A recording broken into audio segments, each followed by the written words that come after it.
Welcome back to The Critics. I'm Jackson Murphy here with Amy Biancoli and Jim Dixon. And now it's time for the 3 best movies of 2012 so far. Amy, your top 3. All right. Well, I have to put at number 3 a film that you've already mentioned, which is the documentary Bully, which is just a film that I think is absolutely necessary. Not only is it necessary for people to see, but I think it's also heartrending. And it is one of the most human films, I think, to come out this year. This documentary about bullying in American high schools. So that's my number 3. Mm-hmm. My number 2 would be Chronicle, which is another film that I've mentioned, which is the that sci-fi film filmed in found footage style, handheld camera, about these teenagers who stumble across superpowers as though people ever acquire superpowers any other way. But they stumble across these superpowers and then deal with the consequences. And it's an extraordinary film because it moves tonally from humor to utter darkness. It just shifts tones, and I think that threw a lot of people off, but I found it a remarkable and engaging film. And my number 1 film of the year is Moonrise Kingdom, Wes Anderson's latest, which I adored. It was one of the few movies I've seen in recent memory that prompted me to say to myself, as soon as it was over, I have to see it again. Wow. It's about these 2 kids on a fictitious New England island who run away. They're both troubled kids, they're misfits, they're grown-ups search for them. It's all about their search for love and acceptance and the community's willingness to embrace them. That's how I took it, and I loved it. All right. Those are my top 3. All right. Wasn't a huge Moonrise Kingdom fan, but I did enjoy Bully. Jim, your top 3. I don't know if I could say that I enjoyed Bully, but I was riveted by it. Yeah. And it made me angry and it broke my heart. And I also agree the Chronicle was a fabulous film. I'm going to mention 3 other ones, though. Brave, which I enjoyed very, very much, and I'm not typically a big Pixar fan. I thought the marriage of Disney and Pixar on screen, I mean, it's been a business marriage for a long time. But this is a Pixar movie with a lot of Disney in it. And I liked it. The animation blew me away. The 3D blew me away. I thought it was an engaging story with some very nice voice performances. I may be out on a limb again, but I loved Rock of Ages. It's like the song by Poison goes, ain't looking for nothing but a good time and it don't come better than this. Maybe because I was a young man in the 80s, and this is the first time anyone's made a nostalgia movie where I felt nostalgic. For mediocre music and spandex. Well, see, and big hair. And the wigs. I'm not going to apologize for it. I miss big hair, spandex, and mediocre music. See, I don't. I enjoyed it anyway, and some fabulous performances, particularly Tom Cruise. Also, Russell Brand and Alec Baldwin were like Abbott and Costello with long hair in this. I agree. Julianne Hough is just luminous. I mean, the camera loves this woman. She can sing, and she's a good enough actress. If you saw the remake of Footloose, I mean, she wasn't bad. She can be edgy. And the best movie of the year for me so far, I will go totally 100% fanboy, Marvel's The Avengers. That was my number 4. I almost put that out there ahead of Bully, but it's my number 4. This was you say you're going to take half a dozen comic book superheroes, put them in the same movie, and you're thinking Power Rangers, Saturday morning TV. Forget about it. They made a serious movie. They conquered the point of view problem.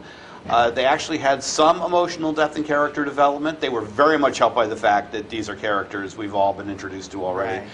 All right, we've been introduced if you've been to the movies in the last 4 years. Correct. If you haven't, okay, I'm sorry.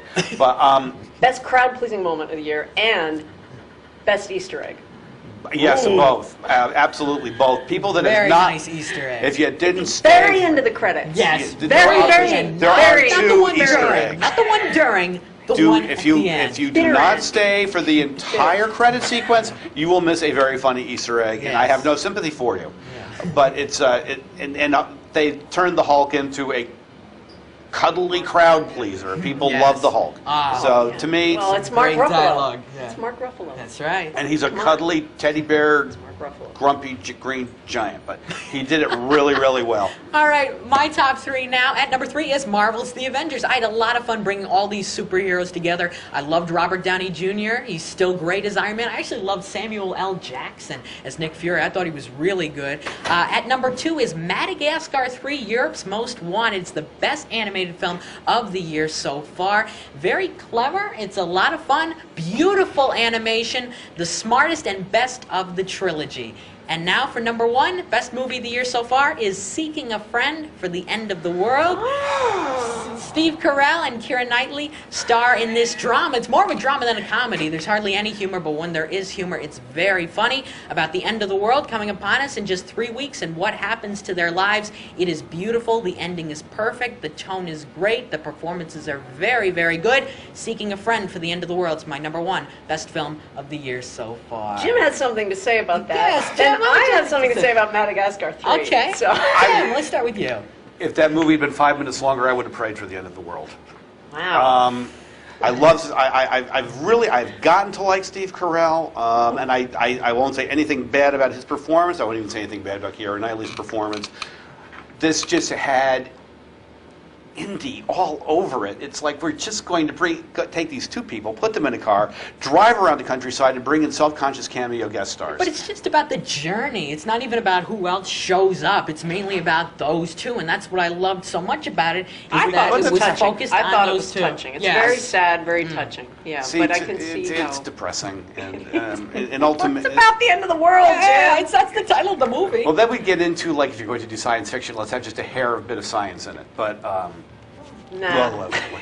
There's some very funny Because lines, and in the first a lot half of the good movie, drama. and I might add in Yeah. the trailer. Yeah. If you've seen the trailer, you've Well, seen but all you the should funny never ones. see the trailer. Nobody should ever see any And they trailer. can't own TVs. I can't know, but you should never ever watch trailers. Trailers give away way too much. Agreed. And this one gave away everything funny in the movie. Right, so it's your fault for seeing the trailer. It's my job. I mean, But They- wait, It's all our jobs. okay, I'm changing the subject because Madagascar 3. Did you really think it was beautiful? Because Yes. I thought the neon colors, they drove me The circus sequence. insane. It was beautiful. The I 3D hated with it. It was glaring. It just gave me a headache. I wanted to just explode out of my skin. I did like the Chris Rock Circus Afro song. Oh yeah, that's That was It funny. was so frenetic. The movie drove me nuts. It was completely senseless. Thought it was very smart. And Sharp. explain to me, okay? Okay. Yeah. Okay, they're able to swim from Africa to Europe, right? So they say, okay, we have to get home to New York City. So what we're going to do is we're going to swim to Europe to find the monkey mobile, the monkey plane, Right. and have the penguins fly us back to New York. So why couldn't they just swim to New York? Much colder water. Yeah.